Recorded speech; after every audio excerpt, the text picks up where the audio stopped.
Shyam PG महाविद्यालय की online क्लासों में आपका हार्दिक अभिनंदन है। मैं Shankarlal Chauhan, lecture of political science, जो परीक्षा उपयोगी महत्वपूर्ण प्रश्नों के बारे में आपको कुछ महत्वपूर्ण प्रश्नों के बारे में परीक्षा की दृष्टि से जानकारी दी जा रही है। अपना जो बीए पार्ट थर्ड का जो महत्वपूर्ण जो थिंकर वाला पार्ट था, वेस्टर्न पॉलिटिकल थिंकर्स, उसका अध्ययन हम कर रहे थे, जिसमें पाश्चात्य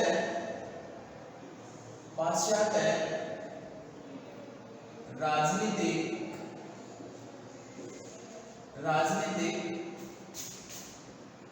विचारक,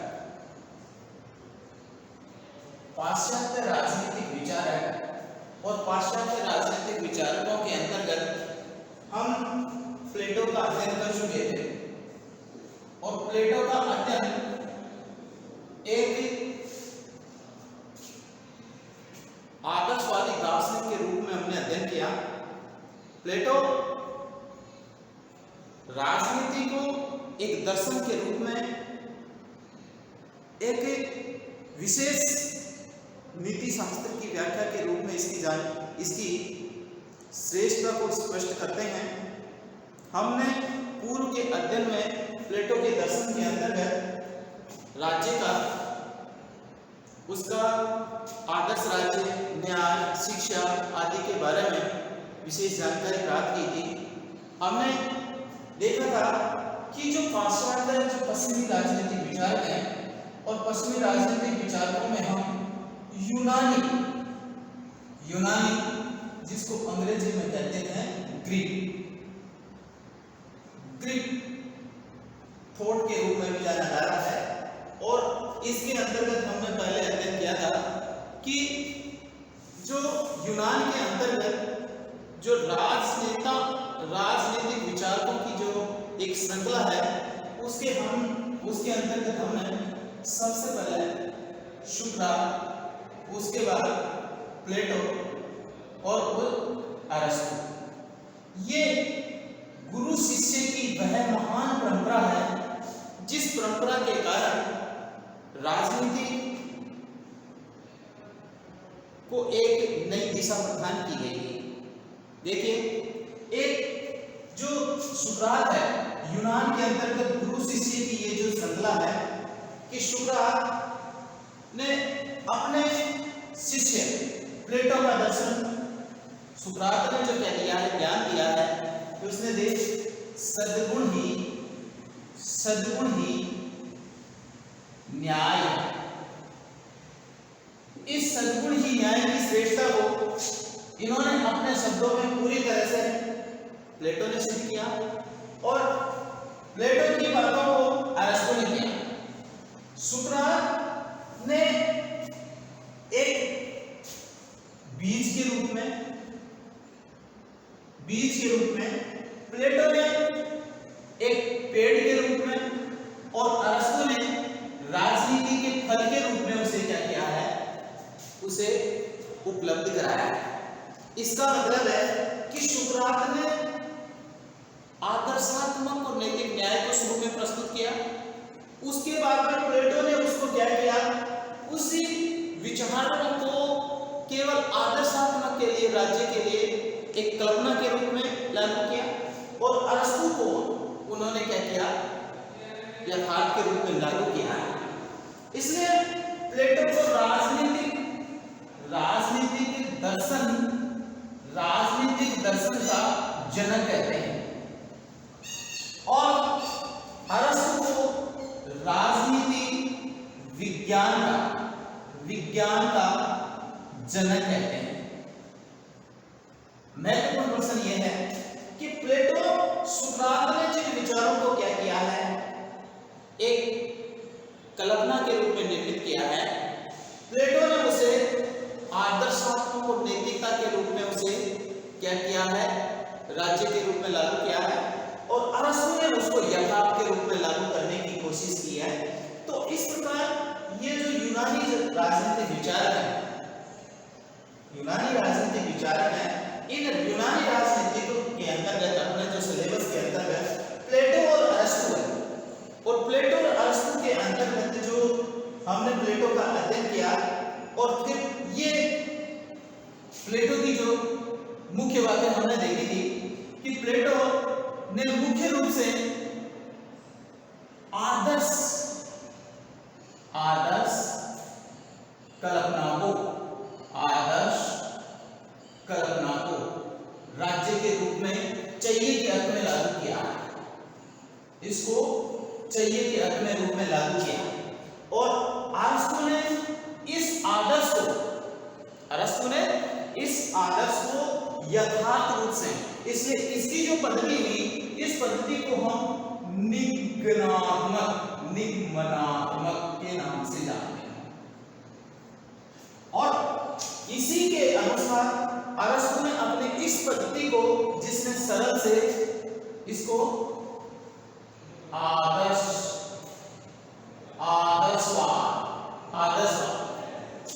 इसलिए इनको दार्शनिक के रूप में, किसके रूप में? दार्शनिक के रूप में जाना जाता है।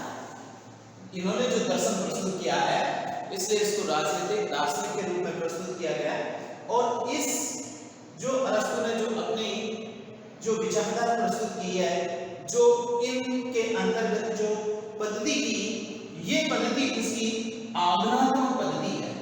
आगमनात्मक पद्धति, निगमनात्मक पद्धति होती है वह सरल से कठिन की ओर होती है, और आगमनात्मक जो पद्धति होती है वह पद्धति होती है कि कठिनता को अनेक टुकड़ों में जोड़कर, कठिनता को अधिक टुकड़ों में अलग अलग यथार्थ से जोड़कर एक वैज्ञानिक यथार्थवादी दृष्टिकोण प्रस्तुत करना, इस प्रकार का भावात्मक रूप है। इसलिए परीक्षा में ये चीज ज्यादा महत्वपूर्ण, हमने तुलनात्मक अध्ययन किया कि यूनान के अंतर्गत सुकरात का ज्ञान बीज बनकर के और प्लेटो का पेड़ बनकर के, और अरस्तु उसे फल के रूप में क्या कर रहा है? स्पष्ट कर रहा है। हमने अपने उदाहरण के रूप में ये भी देखा कि प्लेटो की जो मुख्य जो पुस्तक थी वो थी रिपब्लिक। कौन सी पुस्तक थी? रिपब्लिक। अरस्तु ने अपनी पुस्तक लिखी, उसका नाम है पॉलिटिक्स। अरस्तु ने अपनी पुस्तक का नाम लिखा है पॉलिटिक्स। और इन्होंने अपने इस वैचारिक क्रांति के माध्यम से राजनीति को एक नई दिशा प्रदान की है। और इस सबसे महत्वपूर्ण बात आज जो हम पढ़ रहे हैं, इस पाश्चात्य राजनीतिक राज के अंतर्गत जो अरस्तु का अध्याय पढ़ रहे हैं, और अरस्तु का अध्याय एक बहुत ही राजनीति की दृष्टि से नहीं, सर्वोत्तम गुणों के माध्यम से अरस्तु को समझना बहुत ही आवश्यक है। क्योंकि अरस्तु ने हर एक विषय के बारे में, चाहे वो मनोविज्ञान हो, चाहे वो समाजशास्त्र हो, चाहे वो राजनीति हो, चाहे वो नीति शास्त्र हो, लोक प्रशासन हो, अर्थशास्त्र हो, सबके संबंध में अपने विचारों के माध्यम से एक नई दिशा प्रदान की है। तो हम अरस्तु के अध्ययन को आज क्या कर रहे हैं? शुरू कर रहे हैं कि अरस्तु क्यों, राजनीति के अंतर्गत अरस्तु का क्या महत्वपूर्ण योगदान है। और विशेषकर एक बहुत बड़ी महत्वपूर्ण बात ये भी है, और ये प्रश्न भी पूछा जाता है कि अरस्तु राजनीति विज्ञान का जनक था। अरस्तु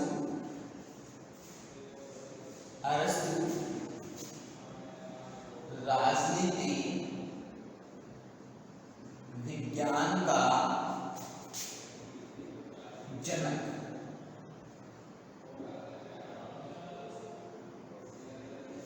अब हमारे पास में अरस्तु का जो महत्वपूर्ण बिंदु है कि अरस्तु क्यों सबसे ज्यादा महत्वपूर्ण था।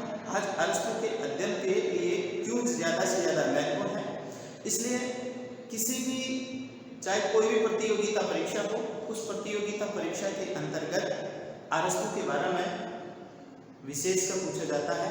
और हम परीक्षा की दृष्टि से ये भी है, ये प्रश्न है कि अरस्तु को राजनीति विज्ञान का जनक क्यों कहा जाता है? क्योंकि राजनीति विज्ञान की जो शुरुआत की, राजनीति विज्ञान की जो नई दिशा दी है, एक नया विषय है, उसके रूप में क्या किया है? अरस्तु ने ही स्पष्ट किया है। तो सबसे पहले हम देखते हैं कि सबसे पहले पेज का एक जो पुस्तक है उसका नाम है पॉलिटिक्स। पॉलिटिक्स, इस पॉलिटिक्स के अंतर्गत अरस्तु ने अपना एक कमेंट किया। उसने क्या है? मनुष्य एक सामाजिक प्राणी है, वह समाज में रहता है और समाज में रहकर के अपनी समस्त आवश्यकताओं की पूर्ति करता है। अगर वह समाज में नहीं रहता है, या तो पशु है या फिर देवता।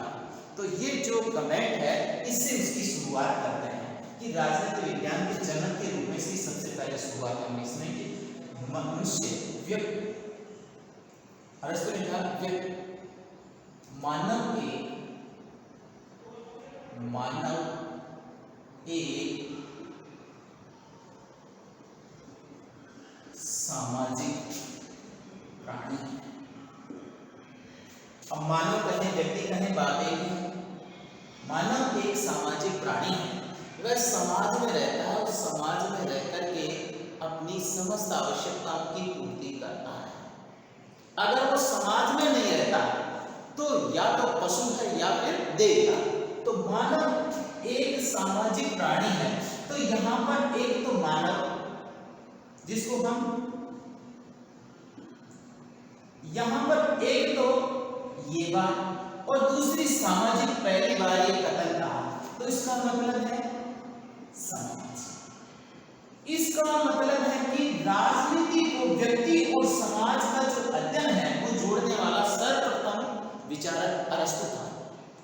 इसका व्यक्ति, राजनीति विज्ञान के अध्ययन की सबसे छोटी से छोटी इकाई है व्यक्ति, और सबसे बड़ी से बड़ी इकाई उसकी क्या है? समाज। और समाज में रहकर व्यक्ति अपनी समस्त आवश्यकताओं की पूर्ति करता है और समस्त आवश्यकताओं की पूर्ति करता है, इसलिए उसे समाज की जरूरत पड़ रही है। इसका मतलब है कि समाज के द्वारा जो व्यक्ति की जो आवश्यकताओं की क्या की जा रही है? पूर्ति की जा रही है। तो व्यक्ति और समाज एक दूसरे से क्या हो गए? पूरक हो गए। और ये पूरक होना, एक दूसरे की आवश्यकताओं की पूर्ति करना, यही क्या है? ये क्या है? राज व्यवस्था है। यही कौन सी व्यवस्था है? राज व्यवस्था के नाम से जाना जाता है। इसको हम किसके नाम से देखेंगे? राज व्यवस्था के रूप से। अगर वह समाज में नहीं रहता तो या तो है पशु और या फिर क्या है? देवता। समाज की जरूरत पशुओं को नहीं पड़ती। पशुओं को इसलिए नहीं पड़ती क्योंकि वो पूरी तरह से क्या है? क्योंकि वो पूरी तरह से विवेकहीन है, और देवता है वो पूरी तरह से विवेकशील है, इसलिए ये सक्षम है और ये सक्षम नहीं है। इसलिए या तो पशु को समाज की जरूरत नहीं है या फिर देवता को नहीं है। तो हमने इस अरस्तु के इस कथन से इसकी शुरुआत कर रहे हैं, और अरस्तु के कथन से ये शुरुआत हुआ। इस कथन के कहने के पीछे एक वजह है कि सर्वप्रथम व्यक्ति और समाज के अध्ययन को जोड़ने वाला पहला विचारक है अरस्तु है, और इस अरस्तु के द्वारा ही राजनीति के जो महत्वपूर्ण अध्ययन का जो केंद्र है व्यक्ति और समाज, ये दो महत्वपूर्ण उदाहरण उसने जोड़े हैं। तो अब हम इसको देख रहे हैं कि राजनीतिक दृष्टिकोण के अंतर्गत क्या है, क्योंकि ये जो बातें, पहली बात, एक नंबर पर महत्वपूर्ण बात यह है। दो नंबर पर महत्वपूर्ण बात यह है कि जो प्लेटो ने जो बात कही है, प्लेटो ने अपने दर्शन में, प्लेटो के दर्शन में जो बात कही है, कौन सी बात कही है? प्लेटो ने राज्य के बारे में, राज्य और व्यक्ति के बारे में जो भी आदर्श रचनाएं, जो भी कौन कौन सी आदर्श परिस्थितियां, आदर्श परिस्थितियां या स्थितियों का क्या किया है? कल्पना की है। यहां पर प्लेटो का दृष्टिकोण क्या है? कल्पनात्मक है, और कल्पनात्मक होने के कारण वो क्या करना है? ऐसा होना चाहिए। ये एक आदर्शवादी धारणा है, और आदर्शवादी धारणा होने के कारण प्लेटो ने आदर्श राज्य के लिए उसकी शिक्षा सिद्धांत में, उसके न्याय सिद्धांत में, उसके जो आदर्श दार्शनिक राजा संबंधी जो विचार थे उनके संबंध में अपने जो विचार प्रस्तुत किए, उन विचारों को यथार्थ रूप से प्रस्तुत करने का काम किसने किया? अरस्तु ने किया। ये जो प्लेटो का जो दर्शन है उसको वास्तविक रूप से लागू करने का काम, इसको निगनात्मक का, हमने देखा पहले इसको क्या नाम दिया था? निगनात्मक का नाम दिया गया था। और प्लेटो का जो अरस्तु का जो दृष्टिकोण है उसको हम क्या कहते हैं? आगमनात्मक दृष्टिकोण। और आगमनात्मक दृष्टिकोण के साथ साथ इस विचारधारा के अंतर्गत इस अरस्तु ने इसको जोड़ करके इसको तुलनात्मक अध्ययन से जोड़ा। तुलनात्मक अध्ययन, और ये दोनों जो अध्ययन है वो अध्ययन उसके कौन से अध्ययन बन गए? यथार्थवादी। कौन सा अध्ययन? यथार्थवादी अध्ययन बन गया। और यथार्थवादी अध्ययन वह अध्ययन है जो तथ्यों पर आधारित है, तथ्यों के आधार पर वास्तविक स्थिति का जो अध्ययन करने का काम किया, उसको हम कौन सा अध्ययन कहेंगे? यथार्थवादी अध्ययन। इसलिए अरस्तु के जो अध्ययन की जो क्या है, अरस्तु के जो अध्ययन की जो पद्धतियां हैं वो आगमनात्मक है, तुलनात्मक है और यथार्थवादी विचार के रूप में है। इसलिए अरस्तु को राजनीतिक विज्ञान के रूप में, राजनीतिक विज्ञान के जनक के रूप में प्रस्तुत किया गया है। और शुरुआत में राजनीतिक विज्ञान को जो वैज्ञानिक दृष्टिकोण प्रस्तुत किया गया, तथ्यात्मक जो तरीके के माध्यम से जो अध्ययन प्रस्तुत किया गया है, उस अध्ययन को इसका नाम दिया गया वैज्ञानिक अध्ययन। और इस अध्ययन का जो नया नाम है उसको कहते हैं हम आनुभाविक अध्ययन। और आनुभाविक अध्ययन का मतलब होता है अनुभव के आधार पर किया जाने वाला अध्ययन। तो हमने एक महत्वपूर्ण बिंदु ये देखा कि अरस्तु को हम कोई भी प्रश्न हल करते हैं, उस प्रश्न में अभी महत्वपूर्ण प्रश्न है, ये कई परीक्षाओं में ये प्रश्न आया भी है और उसमें ये पूछा जाता है कि राजनीतिक विज्ञान का जनक अरस्तु, खत्म को स्पष्ट करो। तो हम इसकी शुरुआत कैसे करते हैं? सबसे पहले अरस्तु के इस कमेंट से करते हैं कि मनुष्य एक सामाजिक प्राणी है, वह समाज में रहता है और समाज में रहकर अपनी समस्त आवश्यकताओं की पूर्ति करता है। वो समाज में नहीं रहता है तो या तो पशु है या फिर देवता, क्योंकि पशु सबसे ज्यादा विवेकहीन है। विवेकहीन, ये क्या है? विवेकहीन। और ये सबसे क्या है? विवेकशाली। ये विवेकशाली है, इसलिए ये सक्षम है और ये सक्षम नहीं है। इसी के कारण ये, इसलिए राजनीति का व्यक्ति और समाज से अध्ययन जोड़ने वाला विचार है, पहला विचार है। दूसरा है इसका जो प्लेटो के जो आदर्शवादी विचार थे, उन आदर्शवादी विचारों को एक वास्तविक परिस्थितियों के अंतर्गत राज्य में लागू करने का काम प्लेटो ने किया, अरस्तु ने किया। इसलिए अरस्तु को यथार्थवादी दृष्टिकोण अपनाया, तुलनात्मक अध्ययन अपनाया, आगमनात्मक पद्धति अपनाई और इस प्रकार की अध्ययन पद्धतियों को अपनाकर अपनी सर्वश्रेष्ठ अध्ययन के लिए किया। तो दो बातें, एक बात ये है और दूसरी बात ये है। तीसरी बात ये, 3 नंबर की बात है कि राजनीति विज्ञान, इस राजनीति विज्ञान को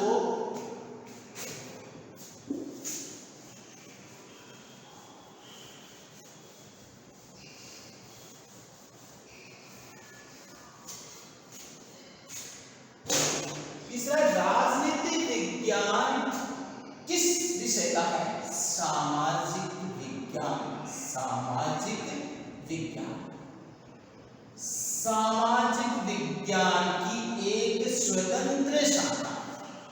सर्वप्रथम राजनीति विज्ञान की जो शाखा है वो कौन सी शाखा है? राजनीति। इस सामाजिक विज्ञान की एक स्वतंत्र विषय के रूप में, स्वतंत्र विषय के रूप में सर्वप्रथम प्रतिपादित करने वाले विचारक, राजनीति विज्ञान को स्वतंत्र विषय के रूप में प्रतिपादित करने वाले सर्वप्रथम विचारक प्लेटो है, क्योंकि उसने सर्वप्रथम अपने विषय के अंतर्गत ये जो अध्ययन है उस अध्ययन को उसने किससे जोड़ा? किससे जोड़ा? नगर और राज्य से। किससे जोड़ा? नगर राज्य से। अगर हम नगर राज्य से जोड़ा, अगर हम इसकी तुलना करें तो देखिए इसकी जो रचना है, वो रचना कौन सी है? पॉलिटिक्स। और पॉलिटिक्स के अंतर्गत राजनीति का जो क्या है? पॉलिटिक्स इसकी रचना है। और इसके अंतर्गत विशेष रूप से क्या है? जब राजनीति विज्ञान के अध्ययन क्षेत्र का अध्ययन किया तो इसकी जो नामकरण है, इसका जो क्या है? नामकरण। इस नामकरण के आधार पर हम क्या कर सकते हैं? राजनीतिक दर्शन को स्पष्ट कर सकते हैं।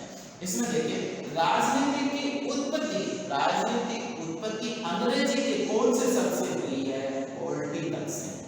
और पॉलिटिकल कौन सी भाषा का है? ये कौन सी भाषा का? अंग्रेजी भाषा। हम इसके नामकरण को देख रहे हैं। और जो अरस्तु ने जो अपने शब्द में कहा है कि राजनीति विज्ञान का स्वतंत्र विषय के रूप में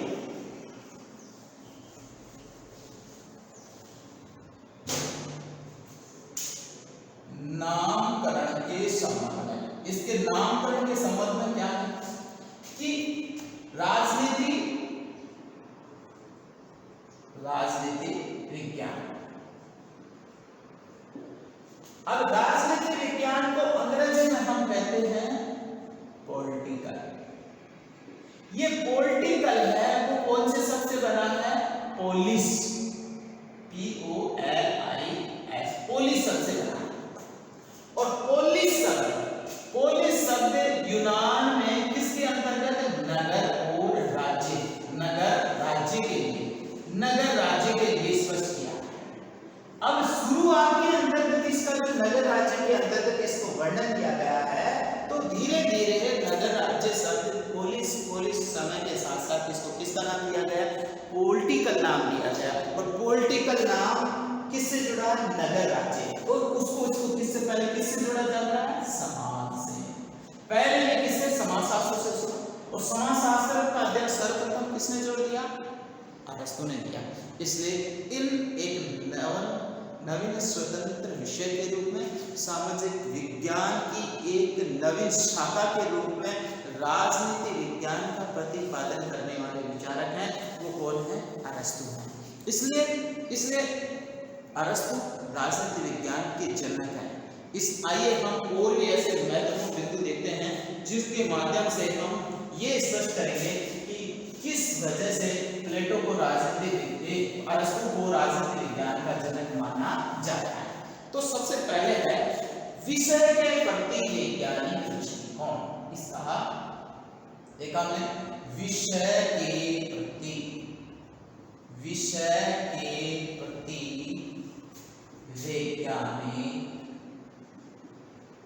वैज्ञानिक दृष्टिकोण।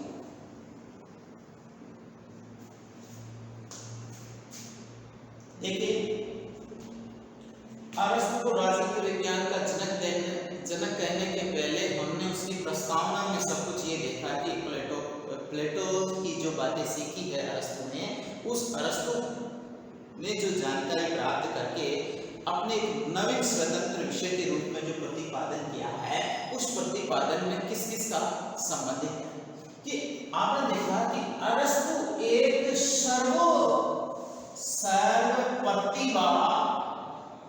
प्रतिभाशाली व्यक्ति था और सर्वोत्तम प्रतिभाशाली होने के कारण वो लगभग सभी विषय का क्या रखता था? विशेष ज्ञान रखता था। मनोविज्ञान, समाज विज्ञान, लोक प्रशासन, नीति शास्त्र, अर्थशास्त्र और जो जीव विज्ञान है, सांख्यिकी है, गणित है, इनके अंतर्गत अरस्तु का जो द्वंद्वात्मक जो स्थिति थी और जो द्वंद्वात्मक सुधार की जो शैली थी, इसका आधार पर उन्होंने क्या किया? अध्ययन किया। तो प्रतिभा संकट उन्होंने जो अपने विषय के प्रति उन्होंने जो अनेक विषयों का दिया, जिनके अंतर्गत विशेष रूप से जैसे मनोविज्ञान, समाज विज्ञान, लोक प्रशासन, नीति शास्त्र, न्याय शास्त्र, जीव विज्ञान,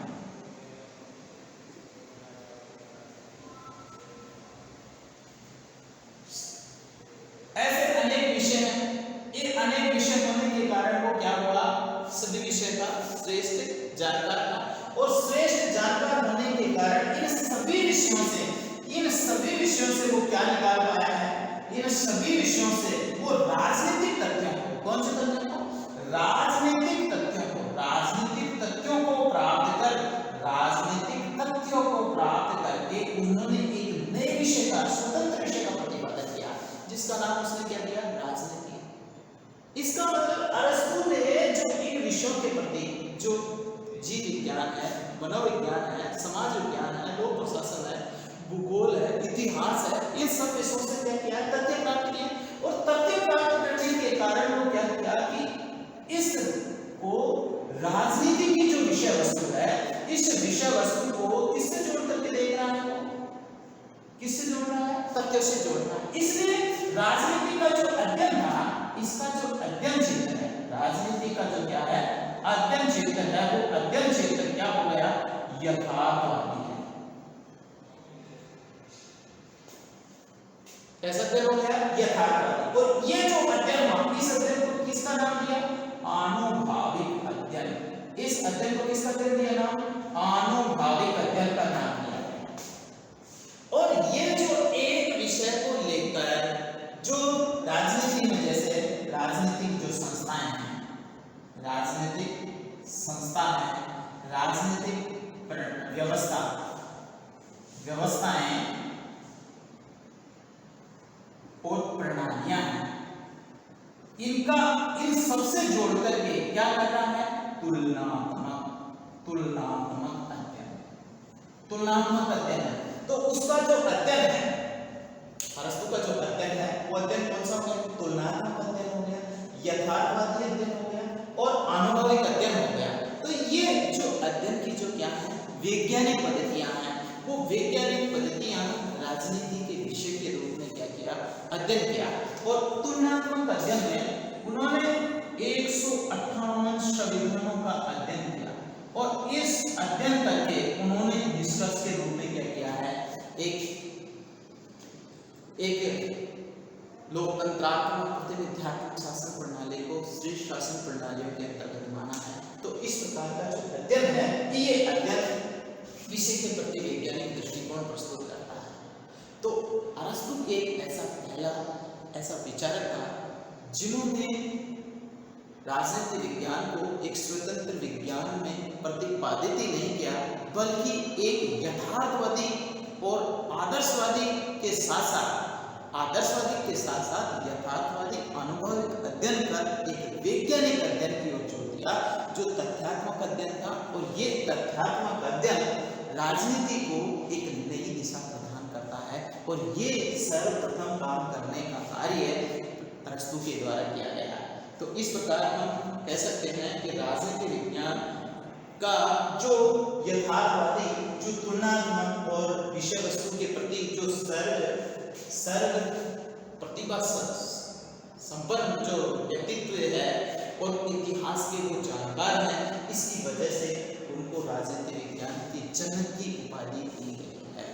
अंजना विशेष इसलिए उनको राजनीति विज्ञान की जनक के रूप में प्रतिपादित किया गया है। तो देखिए, पहला एक महत्वपूर्ण बिंदु, और उसके बाद में दूसरा महत्वपूर्ण बिंदु है कि अरस्तु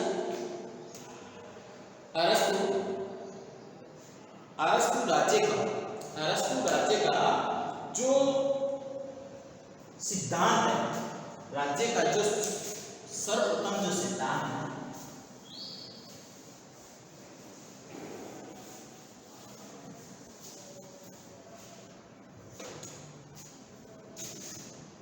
राज्य के सिद्धांत का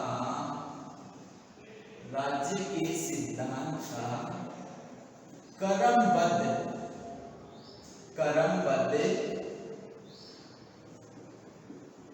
निरूपण।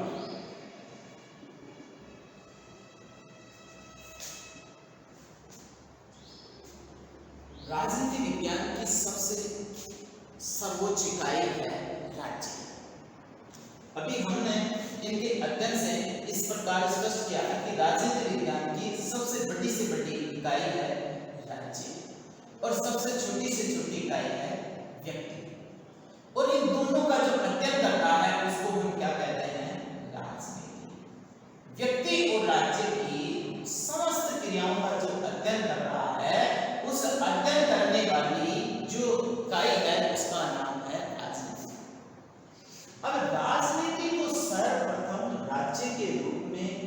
क्रमबद्ध निरूपण करने वाला व्यक्ति, जो पहला जो विचारक है वो कौन है? अरस्तु।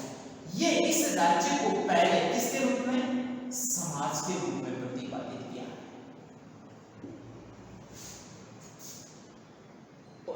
जैसे कि हमने पहले वाले कथन में देखा कि व्यक्ति एक सामाजिक प्राणी है, मैं समाज में व्यक्ति सामाजिक प्राणी है और राज्य में होने के कारण वो कौन सा प्राणी हो गया? राजनीतिक प्राणी भी हो गया।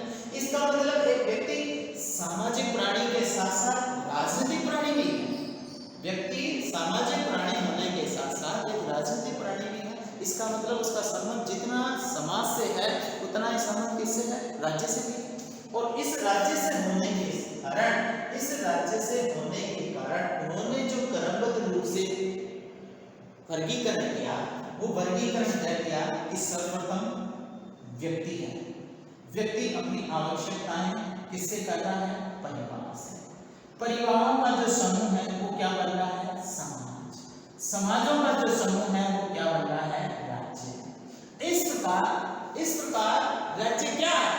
राज्य व्यक्ति, परिवारों, समाज, कुलों का एक वह समूह है जो व्यक्ति की आवश्यकताओं, उसको व्यक्ति को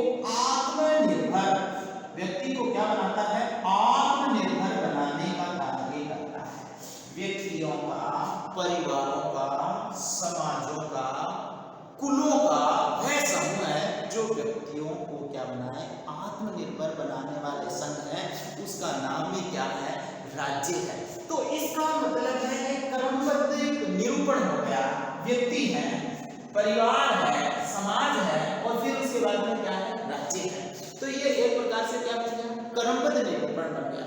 और ये क्रमबद्ध निरूपण सर्वप्रथम किसने प्रस्तुत किया है? अरस्तु ने प्रस्तुत किया है। और अरस्तु ने प्रस्तुत करने के कारण इसको राजनीति विज्ञान के जनक के नाम से जाना जाता है। इसके अलावा उन्होंने जो अपना समस्त जो दृष्टिकोण प्रस्तुत किया, वह दृष्टिकोण राजनीति के प्रति एक बहुत ही अनुपम देन प्रदान करता है। इसके अलावा राज्य है। अब राज्य में शासन करने के लिए किसका? राज्य में शासन को संचालन करने के लिए किसकी स्थापना की? सरकार की। तो एक तो पहला वर्गीकरण ये दिया। दूसरा वर्गीकरण, राज्य को संचालित करने के लिए सरकार के अंगों का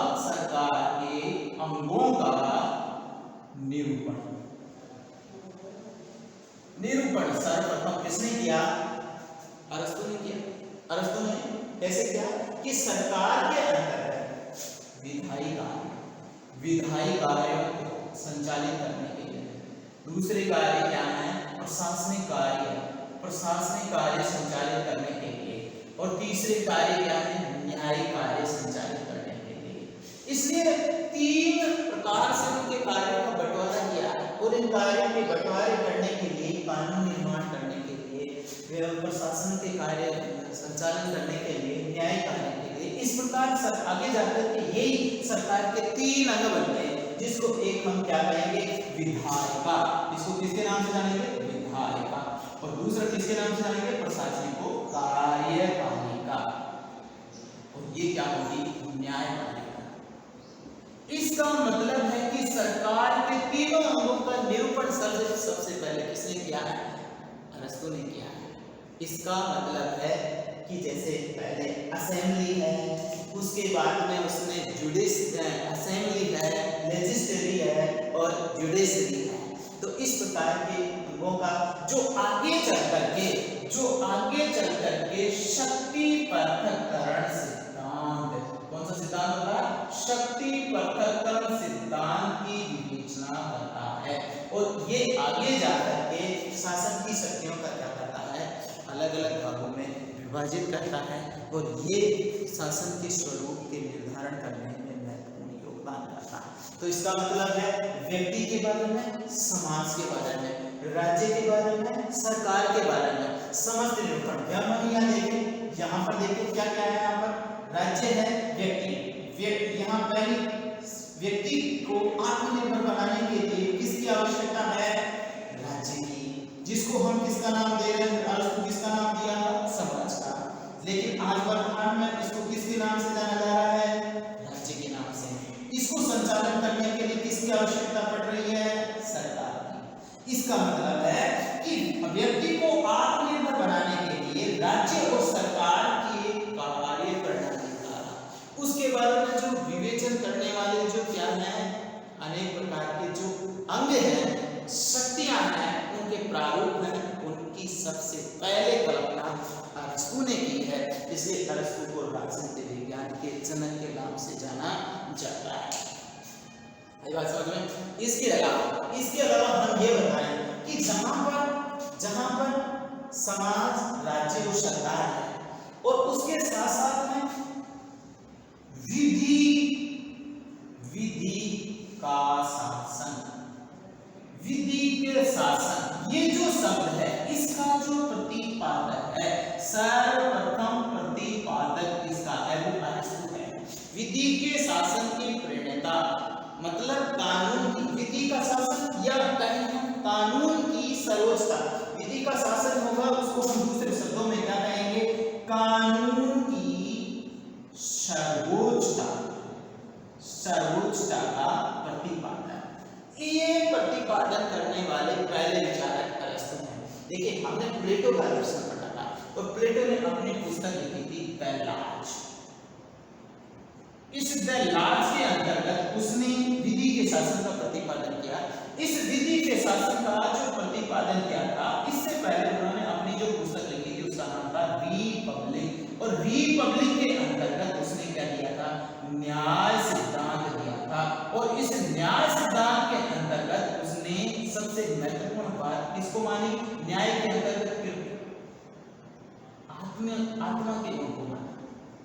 आत्मा के गुण को मान रहा है, साफ, संयम और विवेक। इसके आधार पर उसको जो क्या दे रहा है?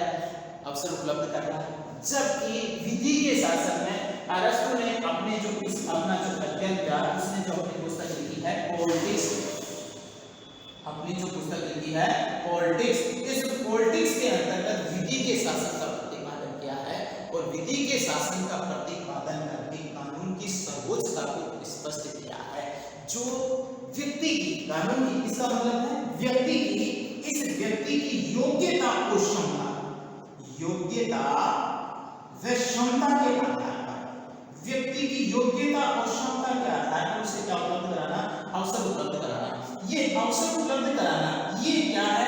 विधि के शासन से जुड़ी हुई चीज है। किससे जुड़ी हुई चीज है?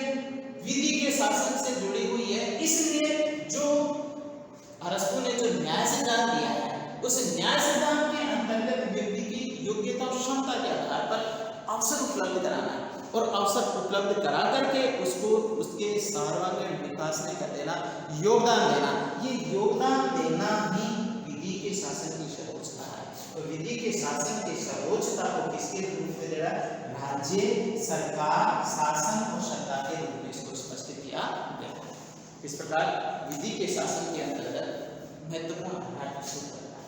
इसके अलावा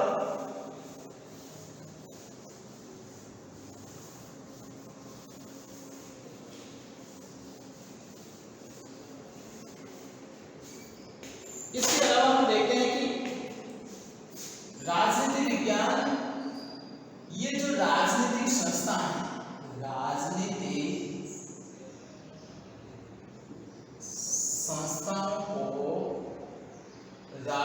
संस्थाओं को आर्थिक आधार प्रदान करना। आर्थिक आधार अरस्तु एक पहला ऐसा राजनीतिक विचारक है जिन्होंने अब तक तो पहले राजनीतिक जो भी संस्था होती थी, जो भी राजनीतिक संस्थाएं होती थी, उन राजनीतिक संस्थाओं को किससे जोड़ा जाता था? नीति से, धर्म से और कानून से जोड़ा जाता था, इनसे जोड़ा जाता है। लेकिन अब जो अरस्तु ने जो संस्थाएं प्रदान किया है, उन राजनीतिक संस्थाओं को आर्थिक आधार पर प्रदान करने का मतलब किससे जोड़ा गया है? कि व्यक्ति की भलाई के लिए जो क्या उपलब्ध कर रही है, परिस्थितियां उपलब्ध करा रही है, जिससे व्यक्ति को क्या किया जा सके, श्रेष्ठ परिस्थितियां उपलब्ध हो सके, इन परिस्थितियों के आधार पर उसका सर्वोत्तम विकास हो सके।